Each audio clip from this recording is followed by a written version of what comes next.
Hi friends, இன்றைக்கி ஒரு mini vlog பார்க்கலாமா? எப்போவுமே நைட்டே கிச்சன்லாம் க்ளீன் பண்ணி வச்சுட்டு தான் தூங்குவேன். ஆனால் சில நேரத்தில் பார்த்திங்க அப்படின்னா ரொம்ப சோம்பேறியாக இருக்க மாதிரி இருக்கும். அப்படியே போட்டு சரி காலைல பார்த்துக்கலாம் அப்படின்னு சொல்லிட்டு போயிடுவேன். அதுவும் கிச்சன்லாம் டீப் க்ளீன் பண்ணலாம் அப்படின்னு சொல்லி பிளான் பண்ணி வச்சிட்டேன் அப்படின்னா ஒரு வாரமாகவே எந்த வேலையுமே பார்க்க தோணாது. மொத்தமாக எல்லாத்தையும் க்ளீன் பண்ண தானே போகிறோம், அப்போ க்ளீன் பண்ணிக்கலாம் அப்படின்னு சொல்லிட்டு எல்லா வேலையுமே சேர்த்து வச்சுப்பேன். மணி பிளான்ட் பார்த்திங்க அப்படின்னா எப்போவுமே வீட்டுக்குள்ளே தான் வச்சுருக்கோம். கொஞ்சம் லைட்டாக வெயில் படுற மாதிரி வெளிச்சத்தில் வச்சோம் அப்படின்னா இன்னும் நல்லாவே ஃப்ரெஷ்ஷாக இருக்கும். கிச்சனில் எப்போவுமே பார்த்திங்க அப்படின்னா ஏதாவது ஒரு வேலையை பிளான் பண்ணோம் அப்படின்னா நடக்காது.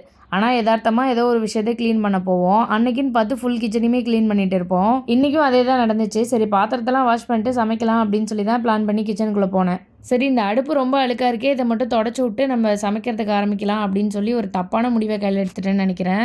சரி இதை மட்டும் தானே க்ளீன் பண்ண போகிறோம், ஒரு 10 நிமிஷம் தான் ஆக போகுது அப்படின்னு சொல்லிட்டு தான் ஸ்டார்ட் பண்ணேன்.